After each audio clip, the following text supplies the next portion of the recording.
Uma das coisas que me maravilha muito em Jesus é que ele nunca falou a mentira, nunca falou o que ele não queria falar e sempre falou com intenção. E as palavras dele são verdadeiras e dignas de confiança.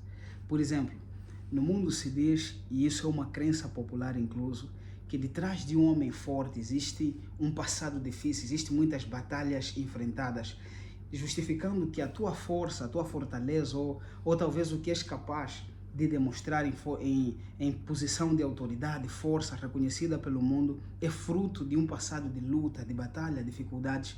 Então, muitas das vezes, desejamos atrair lutas, até mesmo quando não é necessário, talvez, simplesmente para nos sentirmos justificados e fortes por causa dos logros ou das conquistas que tivemos. Mas quando vamos para Jesus, ele conta uma história muito interessante.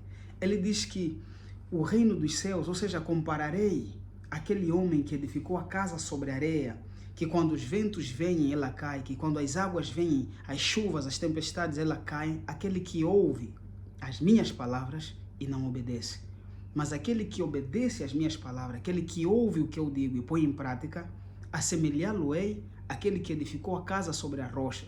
Quando vieram os ventos, quando desceram as chuvas, ele permaneceu firme porque foi edificado sobre a rocha. Ou seja, o ponto de vista de Jesus a respeito de fortaleza, a respeito de ser forte ou até de justificar conquistas e logros, consiste em ouvir a voz de Deus e obedecer. O que significa que não necessariamente eu preciso ter lutas para ser forte, mas se eu ouvir a voz de Deus e obedecer, eu serei forte.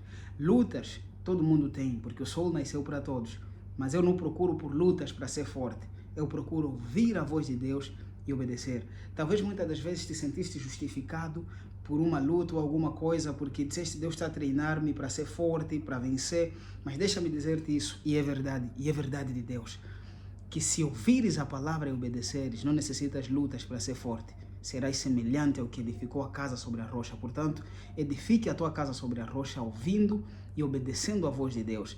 Não olhando para as lutas, as perseguições como um símbolo de honra, mas olhando para Deus e a palavra de Deus como tudo que você precisa para crescer, florescer e frutificar e dar frutos no fortalecimento espiritual e em todas as áreas da vida. Que Deus te abençoe e decida ser forte. E lembra-te, aquele que ouve e obedece é o que edificou a casa sobre a rocha. Edifica a casa sobre a rocha.